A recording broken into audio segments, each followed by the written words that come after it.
भाषेत उपलब्ध नाही. हक्कपत्रे, वीज बिले, रेशन कार्ड, सरकारी कार्यालयात मिळणारे सर्व फॉर्म हे कन्नड भाषेत उपलब्ध आहेत. त्यामुळे इतकं शिकूनही अडाणी असल्यासारखं वाटतं.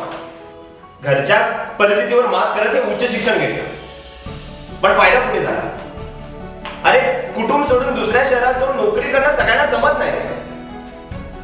मग इथं छोटी मोठी नोकरी करायची आणि दिवस घालवायचे, आणि सरकारी नोकरी करायचं म्हणजे इथं यांची कन्नड सक्ती.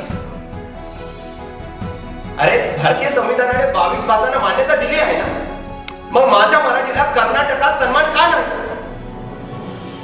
आणि असं असताना जेव्हा आपण महाराष्ट्रात जाण्याची इच्छा व्यक्त करतोय तेव्हा आमचं चुकलं कुठे?